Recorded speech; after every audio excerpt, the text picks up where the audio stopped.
को प्रोजेक्टर गति कौन अच्छी को प्रोजेक्ट केबे सरिबो एवं से कौन असुविधा अच्छी सुविधा अच्छी से बाबद रे एक संपूर्ण समीक्षा आज सरिला आमर सौभाग्य जे जो कथा आम जो डबल इंजिन सरकार फल एवं ओडिशा को मिलवा को जाउछि ओडिशा को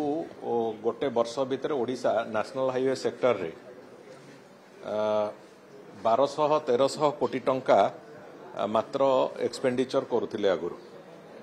चलित वर्ष केंद्र सरकार आमको 13,000 कोटी टंकार नेशनल हाईवे तार सैंक्शन दवापाई इन प्रिंसिपल अप्रूवाल दे सारी एवं से कंडीशन अच्छी कामर स्पीड बढ़ेवा आमे एवं सेप्टेम्बर सुधा आमे पाखापाखि 2,000 कोटी टंकार रास्ता काम सारिवा जो एक्सपेंडिचर देखेबार संपूर्ण व्यवस्था करने गोटे टार्गेट भी से जोड़ी तेणुक आमको आमर कैपेसिटी बढ़ई आमर कामर क्षिप्रता बढ़ई काम को त्वरान्वित करी आमे संपूर्ण रूपे आमर निजर सफलता देखले पूरा वर्ष भितर आमे पाखापाखि 13,000 कोटी टंकार सैंक्शन केंद्र सरकार पाइबू जो कि अनेक गुड़िए रास्ता ओडिशा प्रदेश तैयारी होवार एक सुजोग सृष्टि हम ये एक रेकर्ड परिमाणर नेशनल हाईवे चलित वर्ष ओडिशा रे करा जिवो सेतिपई केंद्र सरकार इन प्रिंसिपल अप्रूवाल देइचंती तो आमर एठी जो नेशनल हाईवे रे जो टीम अच्छी ताकू संपूर्ण रूपे गियर अप करबा पई तांकर काम को आउरी केमती त्वरान्वित हो सेतिपई तार योजना प्रस्तुत करबा पई आज संपूर्ण रूपे आलोचना हेची एवं आमे मु भाबुची आमे जो लक्ष्य केंद्र सरकार आमको विश्वास करिकी कहिचंती बा विश्वास करिकी देइचंती आमे सेतरे सफल हबु एवं ओडिसा रे गत वर्ष मानक भितर गत 5 वर्षर जहाँ सिचुएशन थिला 5 वर्ष भितर जेतिकी नेशनल हाईवे तैयारी नतला गोटे वर्ष रे आमे ताठू अधिक नेशनल हाईवे रास्ता तैयारी करिया पई ओडिशा प्रदेश रे सक्षम हबु एवं नेकी चालिबु सेते आज सामग्रिक भाव में समीक्षा थिला एवं आगामी दिन पई हमर जो प्रस्तुति से प्रस्तुति को केमिति ठीक ढंग रे चलिबो से बाबद रे आलोचना भी थिला नितिन गडकरी घोषणा करथले से सब किछि ऊपर आलोचना हेतला से काम गुड़िक तो ऑनगोइंग प्रोजेक्ट्स रे अछि किंतु ता बाद आहुरी 13,000 कोटी टंकार प्रोजेक्ट आहुरी एई चलित आर्थिक वर्ष रे आसीबो बोली से बाबद रे इन प्रिंसिपल अप्रूवाल आसी सारछि एवं आमको से कथा को लेकिन आगू जीवार अच्छी एवं से कथा को लेकिन सफलता केमिति ओडिशा प्रदेश रो हमर नेशनल हाईवे तैयारी करिवार जे हमर सफलता केमिति हमें पाइबा विभाग केमिति पाइबो सेति समस्त योजना हमें प्रस्तुत कर संबलपुर भुवनेश्वर जो नेशनल हाईवे नहीं से कामर शेष अवस्था को आसी पहुंची से वास्तव में प्रोब्लेम होता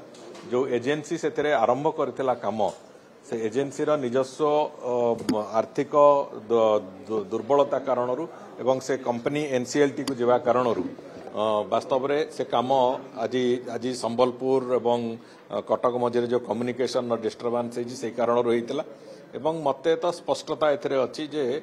से काम आमे बहुत शीघ्र सारिबा को जाउछु आ गोटे दुईटी पैच रे जो सामान्य समस्या अछि ताको आमे सारिबा को जाउछु एवं से सरीगला परे एबे 2-3टी केवल नुआ सेठी वीयूपी तैयारी होबा कारण किछि रास्ता खराब होईछि नहले प्रायत्व से काम को आमे चलित वर्ष भितर कंप्लीट कर दबु एवं संपूर्ण रूपे इंक्लूडिंग द वीयूपी से रास्ता गुडी को आमे कंप्लीट करिवु एवं से रास्ता संपूर्ण रूपे गमनागमन योग्य होइछि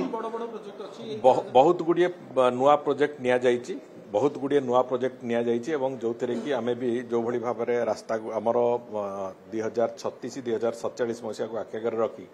जो भली भाव में रास्ता गुड़िक तैयारी होवार आवश्यकता अच्छी विभिन्न जिला एवं मुख्य रास्ता बंदर ए सब को कनेक्ट करिवार जो संपूर्ण एक योजना आमे गोटे कंसल्टिंग कंपनी को देइतिलु से तांकर भी आज प्रेजेंटेशन देखै सारचंती सेथुरु अनेक गुड़िए रास्ता आमे नेइचु ओडिशार समस्त प्रमुख अंचल समस्त कमर्शियल अंचल एवं समस्त वाणिज्यिक संभावना थिबा अंचल को ओडिशार पोर्ट सांगरे ओडिशार विभिन्न जो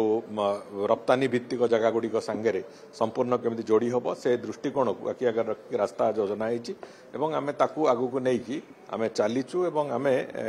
तार एक कलेबर भी प्रस्तुत हो सारी आमे ताकू धरिकी चलु नहीं कोस्टाल हाईवे टा नेशनल हाईवे अथॉरिटी रो एबे आज आज हमर जो प्रोजेक्ट उठाला स्टेट एनएच एवं मिनिस्ट्री ऑफ रोड ट्रांसपोर्ट जोटारे